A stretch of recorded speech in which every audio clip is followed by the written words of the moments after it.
We are live. Let me send this over real quick. Awesome. Cool. Yes. Mal is in the house. Hey. Sent. Let's see here. Hunter Jurgens is in. Hello. Hello. The request was sent, Greg. Oh, there we go. Figuring it out. Yeah, I got it. How's it going? It is good. Oh man. Wow. I'm new to Instagram, but I'm I learning. know it's like, I'll just like shoot this over their way and we'll see if we can get this going. We got it. Beautiful. Hello to everybody joining in for tonight's Communication That Connects. Hello. Greetings. So how's your day been so far? Just as we are welcoming people in. Yeah, good. The sun has been shining, which is pretty exciting. And I've been trying to get outside more because of it. I did some work stuff, and that was cool. And now I'm here. Cool. Well, we're so glad that you've joined us this evening. We've been really looking forward to this a lot. So I think just to get things kicked off, we want to go around and just kind of introduce ourselves, run down names, pronouns, sexuality, ethnicity, anything else you want to share about yourself. Sure. Yeah. Awesome. I guess I can start. I'm Morgan Jurgens. I'm one of the co-creators of No Subject Apparel. I use the pronouns she, her, hers. My sexuality, pansexual. Ethnicity, white, cis. That's pretty much it about me. Faith? And then my name is Faith. I go by she, her. I'm a lesbian, and I'm the other co-creator of No Subject. I'm Cohen Kraus. Some may also call me Mal too. Both are fine. My pronouns are he and they. I identify as queer, as trans, as transmasculine, non-binary. I identify as Jewish. Anything else on the list? Oh, and white. I've never in introductions. There's certain things that I feel like in spaces that I feel like I'm used to people sharing, and some that I'm not. A new thing I feel like a lot of people have been doing are land acknowledgements as well. There's resources for that. But yeah, so this the way people introduce themselves, I think, is always so interesting.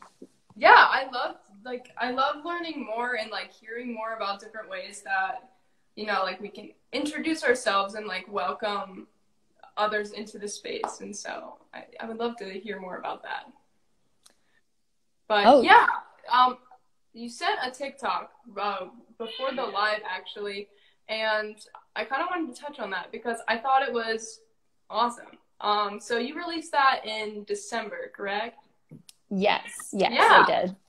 And so tell us a little bit about that TikTok and like what it meant for you, and just kind of give people who haven't maybe seen it, maybe what's your handle, and tell us a little bit about yourself. Yeah, I mean, I feel like I do most of my self-promotion on the Facebook. But now I guess I gotta get on the Insta. And now I'm on the talk. So the story of the TikTok, I came out about my gender at Wright State, where I went to school with you, and I wrote a one-person show from our one-person show class. where I decided that within my show, I was going to tell my story of who I am. At the end of my one-person show, I go up to people in the audience and I introduce myself with my pronouns for the first time. So that's when I had only used they, them pronouns. And recently, now I've added he, him pronouns as well. And I think that something that gets really lost in a queer community is, and a lot of people outside the community, is this fixation on things being finished or set. And in order to announce a new pronoun, I built a TikTok that acknowledged how I had introduced myself before, and had acknowledged how I want to continue to be referred.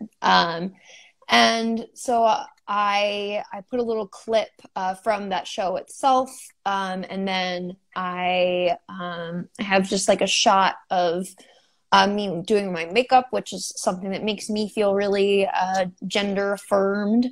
And then I have a shot of you meeting me now. And I think the TikTok is about this idea of we're always growing and we're always changing and we're always evolving. And I think I have some issues with, I think a lot of people don't, I think I have a lot of fear of a lot of people not wanting to grow and change with me. And I wanted to make this TikTok to make space for everyone else to continue to grow and change with me, as I often do with a lot of art. I feel like I make things in order to get my message of who I am across very quickly, without other people trying to get in the way of how my narrative is controlled. Yeah, in that way you kind of get to control your own narrative, and I think that's. I just remember specifically that moment on Being Cohen, and it was like really powerful being in the audience of that show and getting to share that experience with you. And honestly, that was back in 2018. Yeah, it's now been 18, what is it, 2021 now? So yeah, 18, right? 19, 20, 21. So 3 years since I've been out, and whatever out means now, because that's, always growing and changing. And I think I'm always coming out every time I meet a new person, every time I experience a new thing. But yeah. Yeah, absolutely. I was kind of trying to explain to her, like talking about the show and everything, and just for those who didn't get to experience on Being Cohen, do you want to talk a little bit about what that show was about and what that writing process was like for you? Yeah. Well, recently I got to teach a workshop about how to devise a story from yourself, and it made me have to dig into what did I do and how I made this thing. Yeah. And I realized that so I wrote, I took a collection of what I know about Judaism and what I was beginning to understand about my gender. And I built this character that was Character Cohen, where they were a sexologist, and they fall asleep, and in their dreams, they meet this person who is really fascinated by their work, whose name is Kohanim. So the two of them fall in love in this show, and then Cohen learns a lot from Kohanim about how their gender integrates with Judaism. And then by the end of the show, Cohen wakes up and realizes through this journey and this dream that they've been in, through falling in love with this person, that they identify as non-binary, and then they share this story they figure it out in the moment with the audience, and that's when the introduction begins. There's the whole metaphor of it is a one-person show, and my character is falling in love with this other person, but I play both characters, which is like a metaphor of like falling in love with yourself. Yeah. I mean, so that's kind of what it was, and now kind of what it is it's really grown and it's changed and it's evolved as I've grown and changed and evolved. And now there's a whole second version that I'm working on, and Wow. That's awesome. So, I mean, so how did you find that process helpful as you were processing how you were feeling about your own gender identity and religion, and then how is all of that kind of what is this new version of On Being Cohen about? And can you speak a little bit about that, or are you keeping a lot of that, secret? Yeah. I mean, it's something that I've had a scene or two performed with the Nomads Art. I had a scene performed with the Nomads Art Collective, and then I'm always looking to submit scenes here and there for workshop. I think that my next goal with it really is to look at what I've done so far and have someone smarter than me look at it and really work on it with me. But so what the second version is about, so after I wrote the play, I had a chance to travel to Israel on LGBTQ birthright, and I started engaging with Israel through this queer lens. I was learning about myself for the first time. And I had met other non-binary people for the first time, which was wild. And which is so wild now, is my whole world is so queer. But yeah, I met 5 other non-binary Jewish people, and I got to go to Pride in Israel.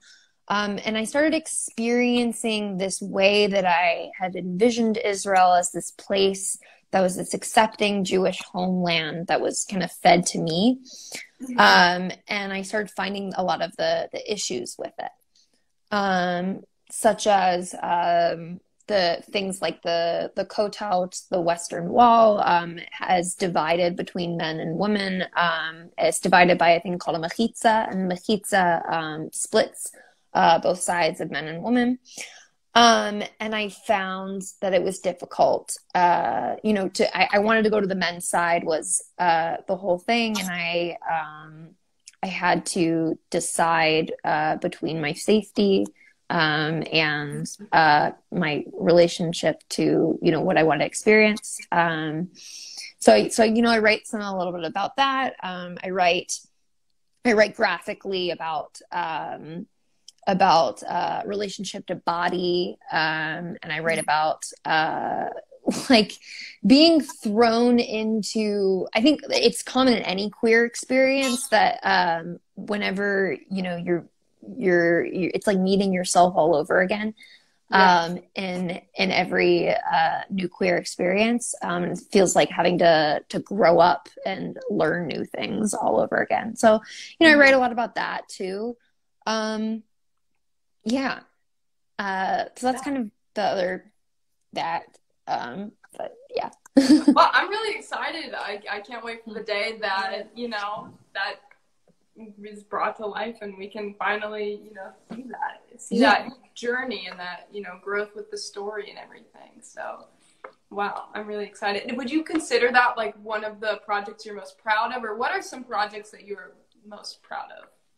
Yeah, I mean, On Being Cohen was the first way I was able to to talk about myself, and so and I'm proud of it in the way that I think it gave me agency to continue to meet myself.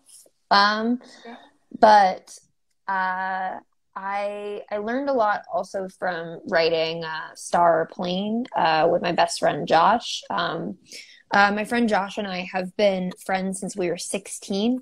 And we wrote a play about the story of the whole evolution of our friendship. So it's heavily inspired, the ability to collaborate with someone for two different writing styles to come together and to write a story about just friendship, because there's not enough stories out there about friendship, and a story that capitalizes on queer joy.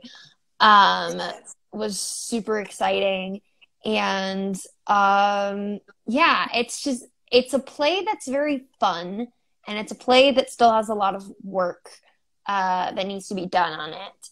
And I think I'm most proud of it because it taught me also how to listen and work with another person. But it also reminded me of, who I am, and that there's space for growth and change, and that that's a gift that I can give people, is that knowledge.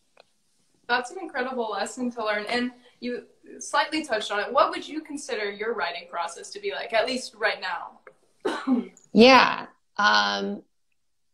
So I start with what's been budding in my ear. What song have I been listening to? What's that thought or that thing that I keep thinking about over and over again? What am I drawn to? And then I think that process is a lot about paying attention. And I think that being able to keep a journal, to, just like things that I'll like hear on the street, or like, really good conversation that I had, just things that I are like from natural life, I try to take notes on. And then I think I try to write from looking at finding point A, B, and C in each of those notes, and threading A, B, and C together to figure out how and what makes a story from there. I love that. You're like collecting the dots and then connecting the dots. Mm-hmm. And I love how you take pieces of real life, just like sometimes you're like sitting before COVID, like sitting in a coffee shop, and you just like overhear this thing that somebody said, like, that is sticking with me, and that just like I really feel that. So that's cool. I like that. Also, yeah. For you, what does it mean to represent yourself, and how do you represent yourself? Whether that's in your art or just like everyday life.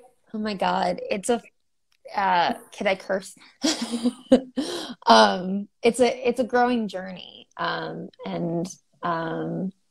I think I'm learning more and more about, how I want to represent myself, and, how I feel comfortable. And I think that it can be really hard sometimes in terms of, I feel like as a person that I have to be on all the time. And it's really interesting in the pandemic, the difference between being around people and not being around people, because I work from home. And so whenever I'm like, even like in a park, like I feel like I don't know, the idea of presenting myself, I feel like there's like an extra hyper awareness. But yeah, in terms of representing myself, I think it's been a journey of reminding myself what I'm good at, and trying to market the things that I know how to do. Like I know how to put something together to get a concept across and to be able to be in dialogue with that concept. Like that's the Jewish educator in me. And that, and that also, goes into how I would be good at directing. I know how to be able to talk to people, to ask questions, and that flows into being able to like be an actor. Like there's all of these identities or these roles that I exhibit in my life that always tie back to me. Trying to identify what skills that I have. Yeah, I love that. And I love, oh man, I was just thinking about it, and just Yeah, sorry. I like, so like when you're walking in a park, or like, how do you feel that the quarantine itself, how has that impacted how you've gone on this journey with yourself, and how you feel about, like how that journey has been impacted by other people? Like you say, like when you're in a park, and like, now it's kind of like this strange feeling, like when we go out for the first time, and we go on a hike, it's like, oh my gosh, like even like a room full of people just sounds so intimidating at like where we're at in the world, in the state of things. And so just, I mean, how's quarantine been for you, and what has that experience been like for you?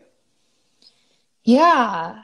I mean, I think it's definitely been a whirlwind of me trying to take the time to sit with myself and my body and figure out what that means to me in relationship to myself.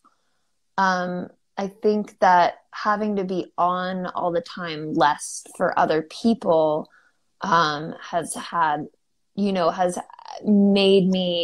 given me the time to be able to find out where the joy of what I like to do, and how I want to be perceived, and how what I want to be perceived plays into what I like to do. Yeah, I think that I guess how has that been? I don't know. I've also had a really rough time. I've gone through a lot of changes throughout the pandemic. Yeah, I mean, I think I've had to think about professionally to how to work my way up, and I think I've done a lot in the realm of Jewish education. I think my career has only gotten better, and I've had to, kind of take a step aside from art in order to focus on that part of my career. But I mean, what can you do? It's a pandemic. So there's that. I think I've found a newer relationship to soft boy masculinity that I'm trying to continue to understand more. Yeah. And I feel like the people who are in my life, I'm able to have deeper conversations with the more that I continue to say yes and to who I am. Yeah, absolutely. And I think that goes back to like the pandemic has really, as hard as it's been, especially, I mean, for a lot of reasons, but even just like when you're touching on professionally and artistically, like not being able to, for example, practice theater in the way that we're used to practicing theater, but like now having the opportunity to self-reflect has, I don't know how, and you kind of touched on it, like getting, branching into more of like the Jewish education and that part of yourself. Like, how do you feel that in relation to your religion, that's influenced your writing and your work since? Yeah. In my writing, I don't know. I mean, I feel like the last time I've really dug into writing something, I think I'm highly influenced by the people that I care about. That's where my writing ends up starting to go, because of my social circle has shrunk. I end up writing about the things that are in my world, and I end up writing for and with the people that are in my world. Yeah. The last thing I like really wrote is I curated a giant Valentine's Day extravaganza for my partner. Oh and my gosh. I wrote poems in between that we had. Okay, so we had different musicians that presented to them, because they love music a lot.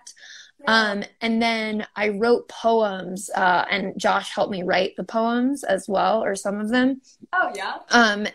In between each musician. And each poem led into different clues and different things for my partner to continue to build an experience. And then I helped organize getting people together, and Josh helped too. We love collaborators, to perform a play inspired by my partner's ideas. But the whole process of building the whole Valentine's Day thing like felt very creative to me. And so I very much find myself digging into who I love and who I care about. And that inspires me to be creative. And then the same with the Jewish work too. So I am the Justice and Inclusion intern at the Jewish Federation.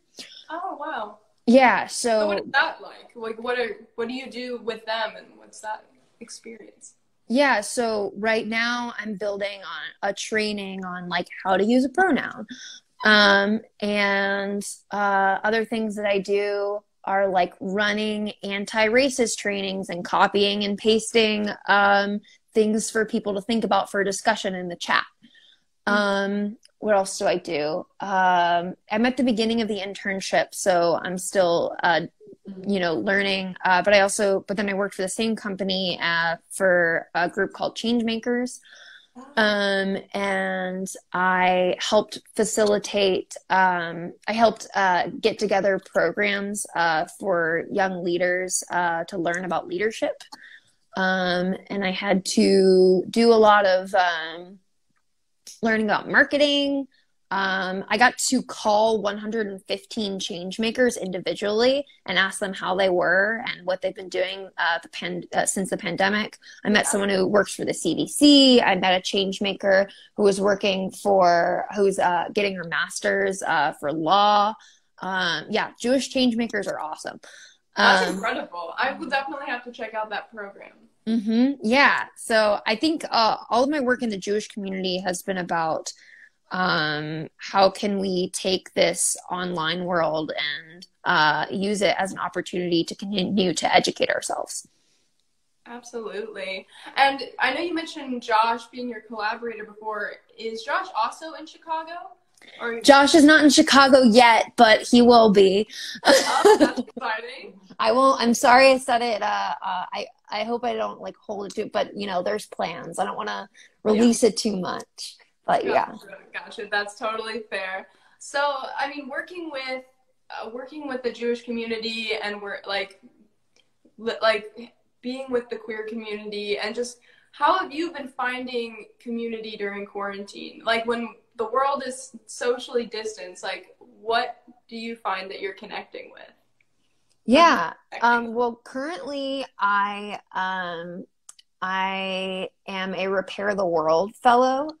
So a lot of people who graduated the Changemakers program, which I was also a change maker too. It's a 3-week leadership program where the content is divided into the story of us, the story of self, and the story of now. So doing the Changemakers program built a lot of community for me online. And then Repair the World is a program where they match you with nonprofits. And then you also do learning as well while you're working with a nonprofit. So I'll be working with a nonprofit called No Shame on You, which destigmatizes a conversation on mental health, but they have a little Chicago cohort meetings. So I get to meet other people who are working with other nonprofits. So I'm hoping that'll help build community. I do a lot of one-on-one, and I meet people outside a lot. And there's the community of my partner and their roommates. But I think it's been a lot of, and also working with Women's Theater Festival too has been a big community for me. How has that been? What is that experience like while they're still, producing work virtually? Yeah, I did a lot more stuff with them at the more in like November, and before that, I've kind of taken a little bit more of a step back. But I really enjoyed helping with their fundraising thing. There was a thing where I like shoved a bunch of marshmallows in my mouth in order to get them money, and that was really fun. What else? Yeah, Casey, my director for Star Plane, has been a really great friend and support, and is a badass when it comes to being able to put something on its feet. So I've learned a lot from Casey. And being when I used to attend the Monday meetings, just hearing being able to connect with queer artists and recruit a bunch of queer artists for the organization all over the country was really cool. I had to do a lot of posting and a lot of communicating back and forth, making sure that for our virtual festival that it was casted in a way that supported the writers and the actors, and that and I did a couple things to monitor the chat and get people talking about the shows as they were happening. Oh, wow, that is so neat. And do they have any upcoming shows or plans, or are you working on any upcoming projects that people should keep their eyes out on? Yeah, well, I mean, the next big and upcoming thing is our big launch for No Subject. I feel like that's the next like creative thing on our list.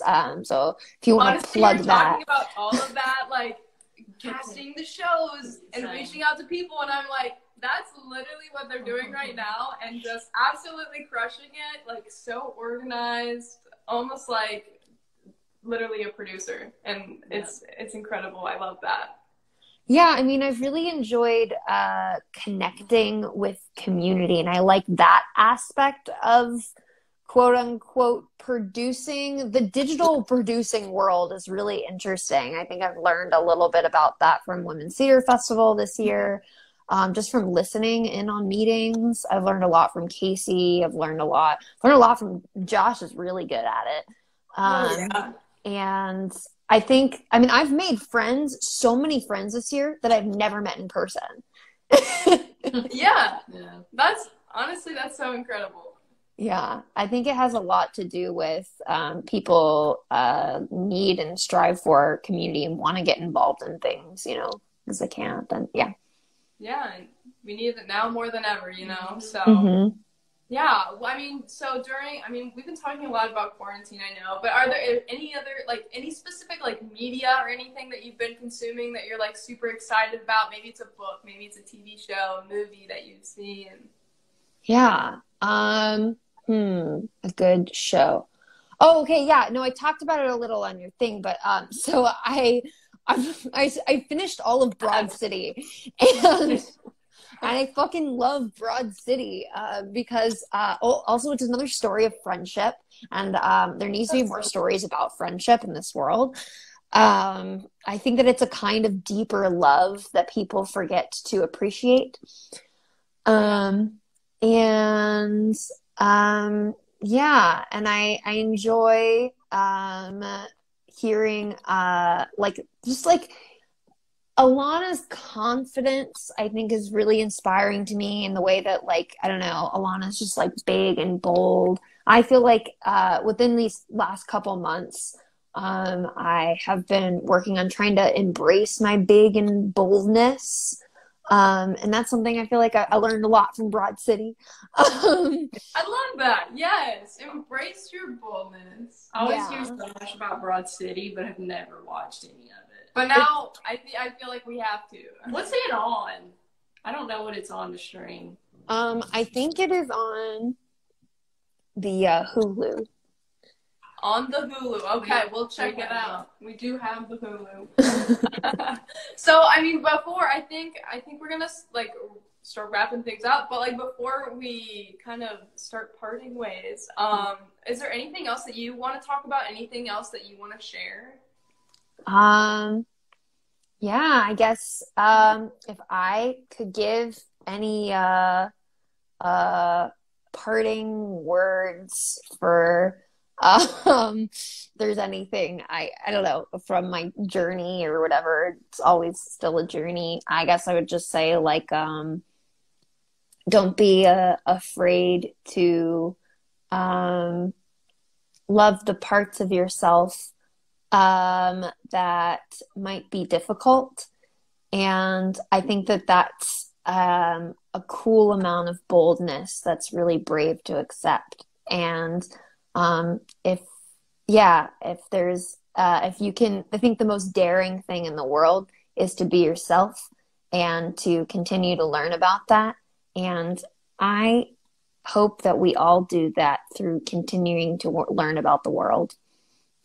I love that. Yes, absolutely. Face your fears every day. Like, if there's something that scares you, it's probably something worth trying, you know? But so if anybody wants to come support you, I think everybody should. Where can we find you on the internet and things?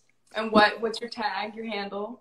Yeah, honestly, just the Facebook at Cohen Kraus. Yeah, and just either message me or leave me a post, but I'll drop that one. Yeah, Facebook and now Instagram. Now Instagram. Got the TikTok. Got the TikTok and the talk. Yeah, yes, I'll be making the talk. Yes, love it. Well, thank you so much. It is an absolute pleasure. It's been really cool getting to reconnect through No Subject Apparel and just over time. So yeah, thank you so much. Thank you. I hope you have a great rest of your night. I hope everyone else has a great rest of their nights. Thank you so much for everybody tuning in and joining the conversation. If you want to continue the conversation, join us online at No Subject Apparel, at Mal Kraus, and we'll see you next time.